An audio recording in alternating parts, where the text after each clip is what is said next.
for today's video, I'm with mga chur!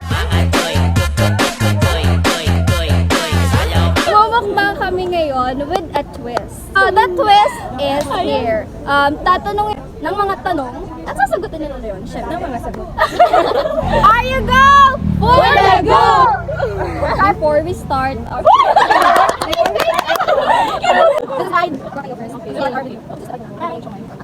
So, I have a question kasi it's very ngayon sa mga millennials, hindi nila masyadong alam.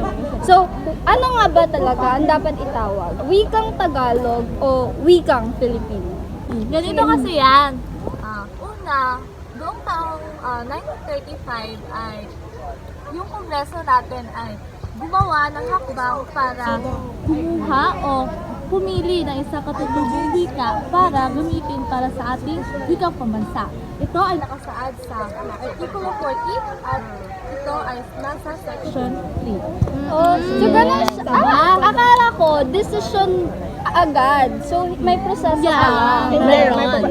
Una talaga, noong 1937, ito talaga ay, sabi ni dating Pangulong Manuel L. Quezon, ito ay ang ating wikang pabansa ay gagawin ang tatawaging Tagalog. Diba? Yun talaga ang una. Tapos itinuro ito sa mga paaralan noong 1940. So, doon nag-start. So, may sunod pang process. Meron pa.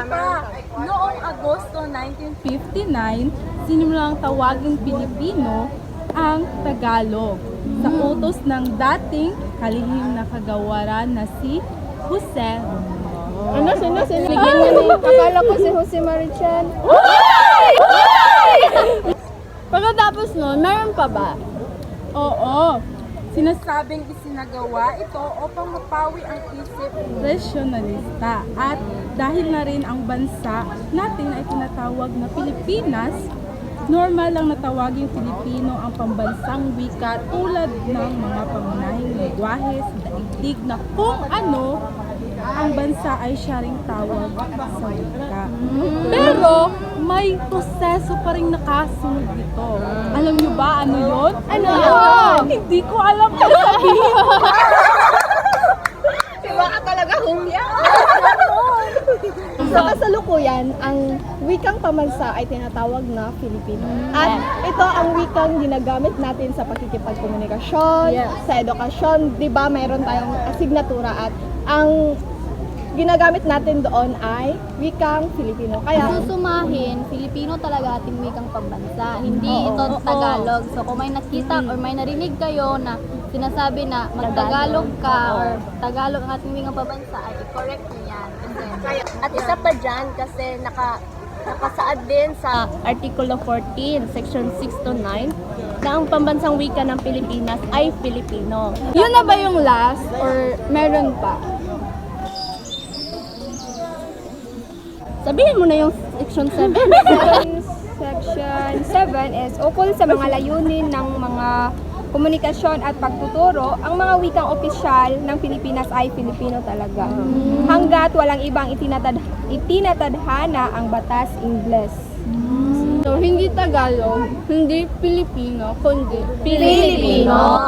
Okay. Tanyo. So now, tapos na tayo sa tanungan, i-rate naman natin yung mga pagkain. So, I rate that 8 over 10 kasi medyo matabang yung sauce niya. Pero overall, masarap. So, ikaw, ano ba meron ka? Yung sa warmer rice, Pakita mo, murang makamatalaga. hindi ko pa naubos guys. Marami pang laman. Very rate ko siya as 7 over 10. Why? Bakit naman? Hindi ko ba? Ayan. Itong isaw naman, i-rate ko ng 9 over 10 kasi medyo maanghang at sakto lang ang asa. Wow. Tapos, Yung lemonade mo Isa na lang sa akin. lemonade mo. Hindi ko namin ay. Malusaw na yung ayaw. Kaya, ikaw baba, ano meron ka? Wala, hindi ako maritin sa Ako, yung adobo ko, yung adobo ko, 9 over 10 kasi maalat siya konti. At yung siomay ko naman is hindi maanghang siya, kaya 5 over 10. yung ano mo, ang konti. Ulang ka lang ako. Kaya mo yan. Okay, that's all for today's video. So I hope you gained some information and knowledge about wikang Filipino. So sana naman ay you will click the like button and share the video. Okay, bye-bye. Bye-bye mga ka-toys. Bye-bye.